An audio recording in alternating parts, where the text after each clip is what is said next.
Dear Daniel, I write to you with the hope that you will pass on this knowledge to your children so that they know where their family comes from.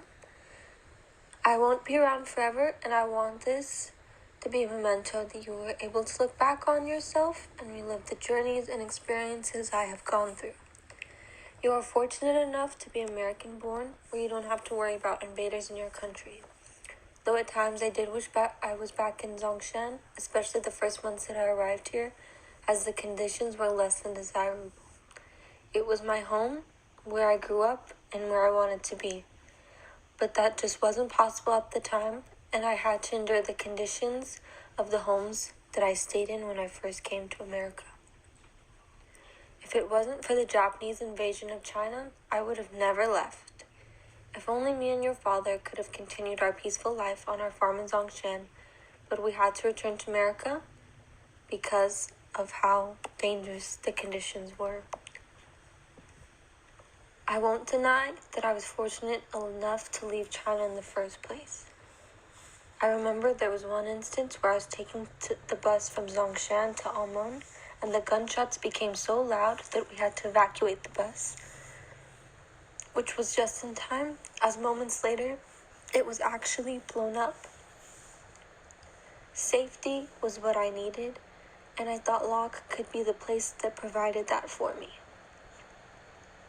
Zhongshan was my peace on earth, and I hope one day you and the kids visit and grab a boat ride along the Pearl River or explore the forests on the Zhongshan Mountain.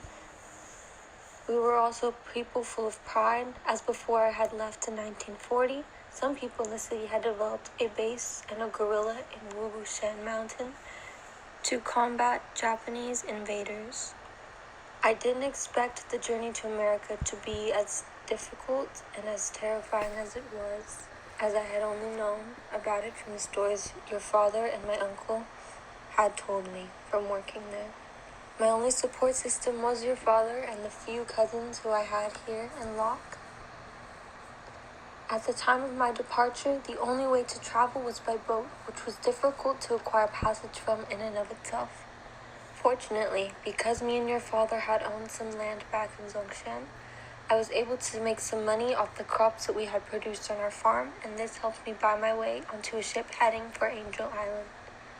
Sometimes I do think back and feel guilty for leaving that situation when I knew thousands of others couldn't do the same. Imagine traveling almost 7,000 miles across the Pacific Ocean on a cramped ship for what felt like eternity, only to wait months upon your arrival at Angel Island to be processed into the country. I fortunately had made friends with a younger woman named June from Guangzhou. I'll never forget her, as she helped me find a small piece of comfort on this unfamiliar and frightening journey. In the end, I'm grateful to have the opportunity to live in a town like Locke amongst other Chinese immigrants who can relate to my struggles.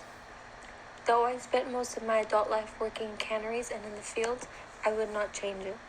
I was hardworking, and I hope I instilled the drive that I have into your brother as well.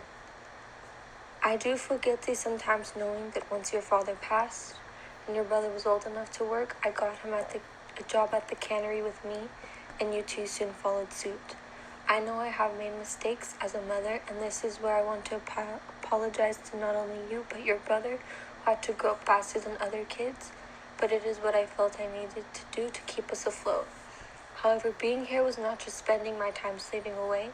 I enjoyed having a sense of community here in Locke, and if I ever needed some time to get away, I could just make my way over to the gambling halls, playing card games with other townspeople. I can now say that I enjoy small town living, and I made the best decision for myself, and by doing that, I made the best decision for you. With love, your mom.